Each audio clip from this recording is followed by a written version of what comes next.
Now, last thing that we're going to cover, we're going to talk about Bill Self. I believe this is the first number one AP top team to be bounced in the first game of the NCAA tournament.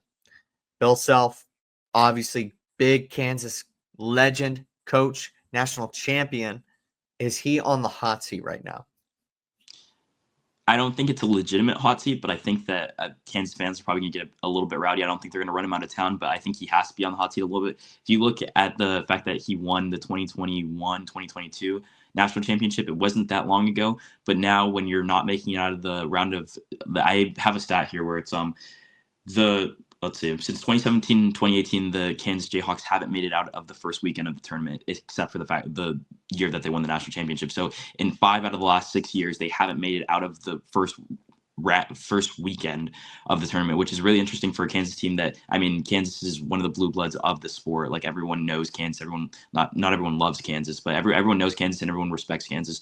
They're just a really good program. And the fact that besides their national championship, they haven't made it out of the round of 32 at least at the very latest in 5 out of the last 6 years is just a crazy statistic. And I think that it's got to be partially attributed to coaching. If you look at the way Kansas kind of imploded towards the end of the season, it was less about the coaching and more about the fact that their players were just playing really sloppy. They had a lot of turnovers. They weren't shooting the ball as well as they could have been, especially towards the way they started. They had a rough start to the season too, like kind of immediately dropping from their AP number 1 spot. But even so, they kind of held serve for a little bit there, and then just towards the out of conference play or in conference play towards the end of the season, they kind of just consistently got like worse and worse. And I thought they could maybe recover it. And they had one of the guys that were looking to be the AP National Player of the Year this year in Hunter Dickinson. He averaged double and played really well this season. So I thought that maybe he could carry them to a Big 12 team, a Big 12 tournament that was a little bit weaker this year. But they couldn't, and the fact that they underperformed, not even. I think this was also the worst Kansas finish in the regular season in the Big 12 in however long. They finished as the number 6 team in the Big 12. In a Big 12 year, again, that wasn't that strong.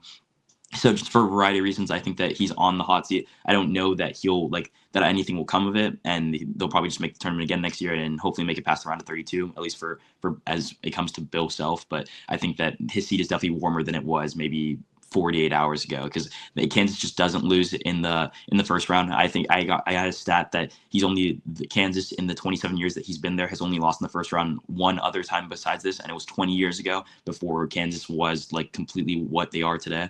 So it's just a little bit unfortunate, and the national championship that they had a couple years back is kind of being overshadowed because, again, I've repeated the statistic 2 times already, but 5 out of the last 6 years, they haven't even made it out of the first round of the tournament. So I think that seat is definitely a little bit warm, at least.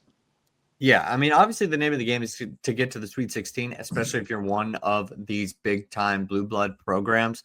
You got to give some props to Arkansas, too, though, for winning that game as well. With what Calipari's doing over there, it's trying to change like everything about that basketball program. So sometimes you run into a bad draw as well, and maybe that was part of it. I'll give it this. The third ranked transfer portal class for Kansas, as you mentioned, Hunter Dickinson was one of them.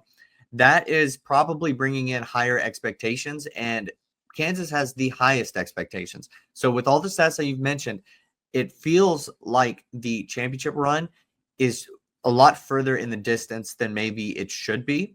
And I don't think, and I'm playing both sides here, like maybe it's clouding our judgment. Maybe it really shouldn't be at the same time.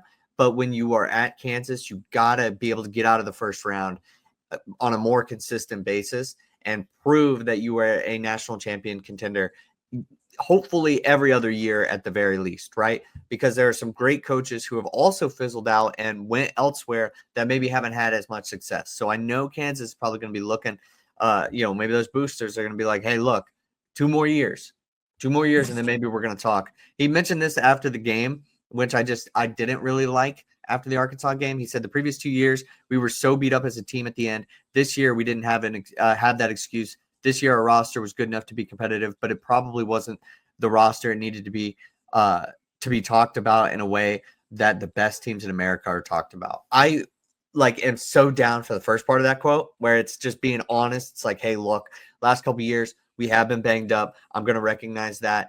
But this year, man, no excuses. And then he proceeds to say that the expectations were a little bit too high.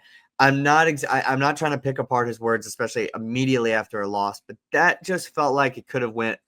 The second part of that just could have been left unsaid, and that's where I think he could end up getting caught with the expectations, with the, maybe it is too high. I think he's just got to lay low. Just don't mention it right now, because he definitely could be on the hot seat in a couple of years if this trend continues. Yeah, I completely agree. I feel like it's almost reminiscent of the other side of that, where you mentioned Arkansas and Coach Cal at Kentucky. Like it feels like a team where they're consistently underperforming, and like not saying that he's going to go anywhere else. I think he like might even just retire after his time at Kansas. But it feels like a similar scenario where Kentucky fans started to get kind of tired of the fact that Kentucky was getting bounced way too early. And I just think it's also because of the fact that all the expectations that come with Kansas basketball, the fact that in 6 of the 8, let's see, in 6 of the 8 years before that, the little run that they're on right now where they're not making out the first round, they're going to, let's count it off here. They lost in the Sweet 16, and then lost in the Elite Eight, lost in the Elite Eight, lost in the Final Four, lost in the second round, lost in the second round, won the national championship. So like in the years prior to this like little stretch where they haven't been out of the first and out of the second round, they have really high expectations. They're losing the Final Four, losing the Elite Eight, losing a lot later in the tournament, or winning a national championship. So it's a little bit disappointing to see for such a storied program, like for someone who's like not like too high or too low on Kansas either way.